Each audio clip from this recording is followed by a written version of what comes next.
All right, welcome to our first post-game Swampcast of the season. Pat Dooley and Robbie Andrew, and kind of a typical opener under Will Muschamp. Robbie, yeah. Florida should have won by a lot, made some mistakes, but you know, to me, the big story was that they were able to play a pretty decent football game against a dangerous team, despite all the stuff that was going on. Yeah, and like Will said, you had to coordinate between how much you try to throw the ball around or control on the ground, because you're going against an up-tempo offense. You've got to balance things out. And they did what they had to do to win the game. I mean, it wasn't always pretty, but it was very effective. They got the win, positive, moving forward against Miami, and you'll see more on offense as they go forward. When I was speaking to Gator clubs last week, I was telling them all the same thing. If you win this game 24-21, don't be shocked. Yeah.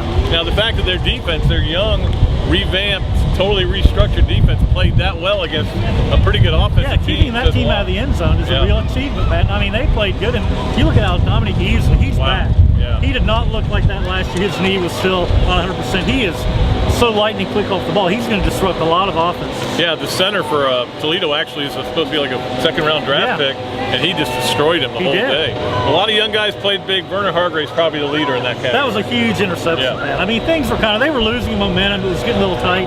Then he makes a big play, big break in the ball, changed the game. That was the momentum. Yeah, that was kind of the foot on the throat there. Put it.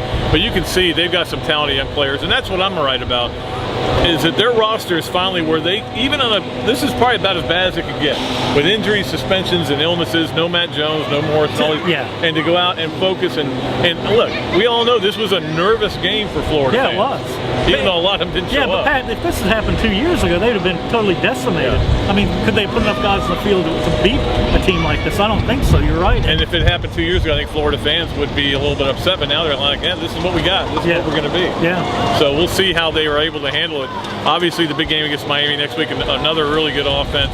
It's going to be interesting to see what Florida does. Do they try to do more in terms of throwing the ball downfield? But again, I think people have to understand that, and they sometimes just don't get it.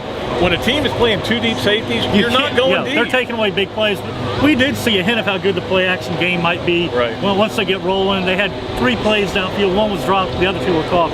It looked good. The play-action looked good when they ran it. Yeah, the one with Solomon Patton was obviously, I don't know what he was doing. Open. Yeah, he jumped for some reason. He jumped, and dropped that one. But certainly this is, as I said all summer, Robbie, this is a good football team. Yeah. You know, with a brutal schedule, we'll see how it goes. One down, however many to go, and certainly be 1-0 is better than it is for Kansas State or UConn and almost West Virginia today. You look back to last year's opener, Pat. There's so many more positive things coming out of this one than that one. You know, Driscoll's way further along.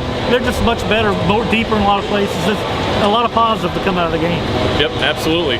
That'll do it for our Swampcast here from Florida Field. We'll be back next week to talk about the Miami game. Until then, Pat Dooley, Robbie Andrew, the Gainesville Sun. So long from the Sunshine State.